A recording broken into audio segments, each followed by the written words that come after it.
Hi friends, food and health video series by आहार योग में आप सभी का स्वागत है। दोस्तों, पिछले वीडियो में हमने देखा था कि अनहेल्दी डाइट और अनहेल्दी लाइफस्टाइल कैसे हमारे लिए सीरियस इश्यूज बन गए हैं। उसी डिस्कशन को आज हम आगे लेके जाने वाले हैं। तो सबसे पहले दोस्तों, हम एक मेडिकल कंसेप्ट को जानेंगे जिसका नाम है DALY, यानी कि disability adjusted life years. Disability adjusted life years are the sum of potential life years lost due to premature mortality plus years of productive life lost due to disability। तो चलिए देखते हैं कि एक सर्वे रिपोर्ट, ये सर्वे है institute for health matrix and evaluation IHME का। This data is for Maharashtra state and research was done for year 1990 and 2016। तो देखिए दोस्तों, इस टेबल में हम देख रहे हैं टॉप 12 रिस्क फैक्टर्स और reasons of DALY, that is disability adjusted life years for the year 1990 और ईयर 2016 के लिए। तो चलिए एक एग्जांपल देखते हैं। ईयर 1990 में माल न्यूट्रिशन DALY का सबसे बड़ा रिस्क फैक्टर था। टोटल DALY में सिर्फ माल न्यूट्रिशन का कंट्रीब्यूशन 30.1% था। सिमिलरली 2016 में रिस्क फैक्टर्स के लिस्ट में डाइटरी रिस्क टॉप पर है दोस्तों, और उसका कंट्रीब्यूशन था 11.5%। अब हम देखते हैं साल 1990 और साल 2016 का कंपैरिजन। तो चलिए सबसे पहले हम ऐसे फैक्टर्स देखेंगे जिनके रिस्क परसेंटेज 1990 से 2016 तक कम हो गए हैं। ऐसे फैक्टर्स को हमने ग्रीन लाइन से शो किया है।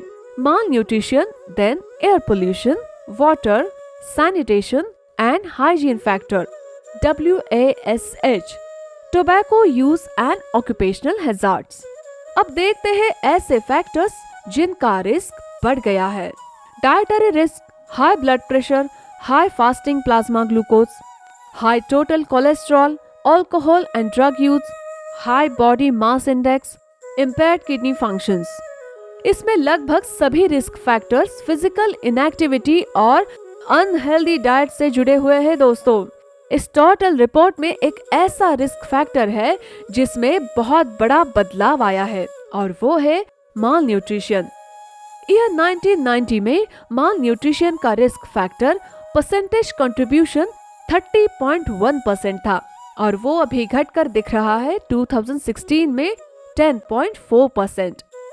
माल न्यूट्रिशन के घटते हुए परसेंटेज से हमें ये तो पता चलता है कि आज हमारे पास कंपैरेटिवली बेटर फूड अवेलेबिलिटी है, लेकिन जैसे हमने लास्ट वीडियो में बताया था, हमारा असली प्रॉब्लम है अनहेल्दी डाइट। वही हमें 2016 के रिपोर्ट में भी देखने को मिल रहा है, जहाँ पर डाइटरी रिस्क टॉप पर है। In simple terms, dietary risk means low intake of healthy foods and high intake of unhealthy foods. There are 3 major dietary risks that includes excess salt intake, insufficient whole grains intake and insufficient fruit intake। अब तक हमने कुछ सर्वे और report के माध्यम से देखा कि अनहेल्दी डाइट हमारे लिए एक कैसे बहुत बड़ा प्रॉब्लम बन गया है। अब हम देखेंगे ये अनहेल्दी डाइट एग्जैक्टली है क्या। What are those factors that make our food unhealthy? The number 1 is agricultural practices। हम सबको तो ये पता है कि chemical fertilisers and pesticides are bad for health. They are really very dangerous things, huh? There is one famous agricultural scientist from Hyderabad, Dr. G.V. Ramanjianulu. Let's see what his thoughts are. What is our food? What we are eating? How safe is our food? All of you saw this news sometime back. Pesticide residues in soft drinks and bottled water, but forgot the next day. Have you ever thought how did pesticide residues come into this bottled water or soft drinks? If bottled water and soft drinks had pesticide residues, the water you use to make your tea and coffee also must be having, but we never worried about it. The news is short. The next day we forgot about it. At least this must be in your memory. Noodles having heavy metals, How many of you thought, how did these heavy metals reach the noodles? If lead has to be added to the noodles, probably lead is more costlier than the noodles. So nobody will add it, but it came. How did it come? If the ingredients used to make noodles had the lead, but the atta which you are making to use your chapati, atta which is used to make your chapati also must be having, or the samosa which you are eating also must be having, right? But we don't connect the dots. Same is the story when you hear a story about pesticide residues in vegetables.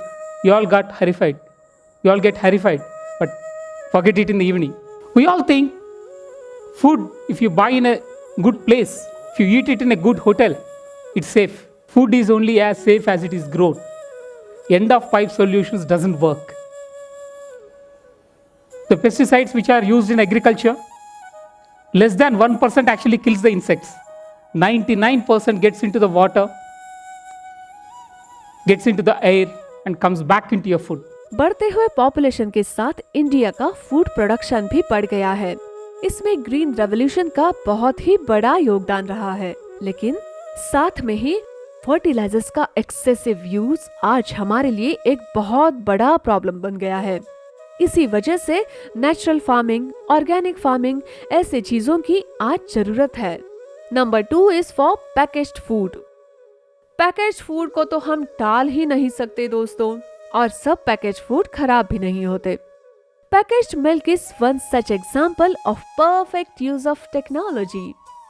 Factories में दूध pack होता है, इसलिए सबके घर घर में हर सुबह दूध मिलता है और इसलिए गर्मा गर्म चाय भी मिलती है।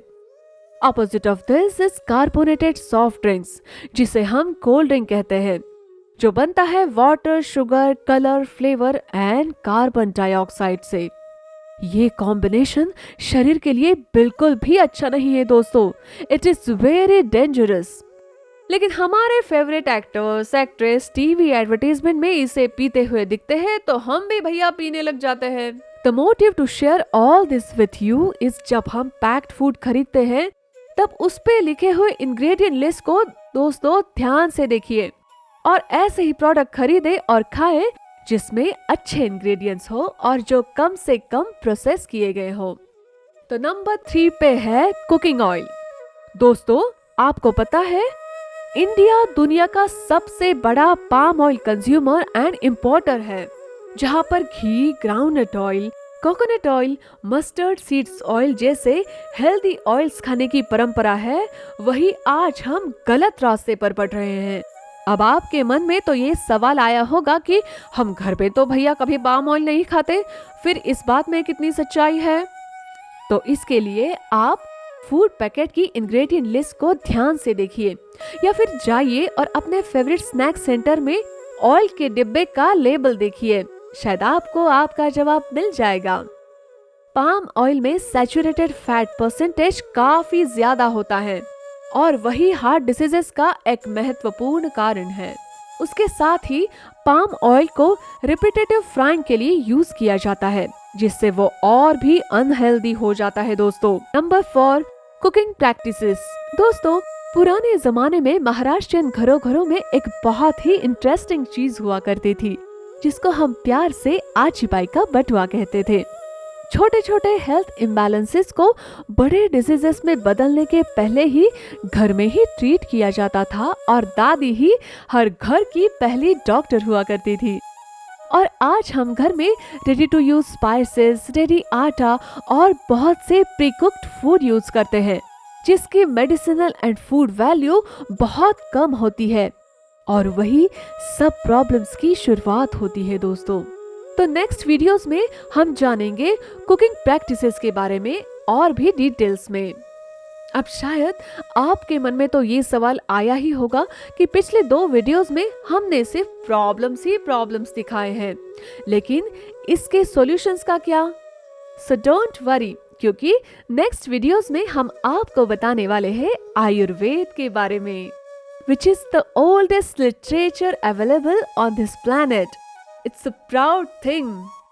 आयुर्वेद में फूड एंड हेल्थ के बारे में क्या क्या लिखा गया था, वही सब हम आपके साथ डिस्कस करने वाले हैं।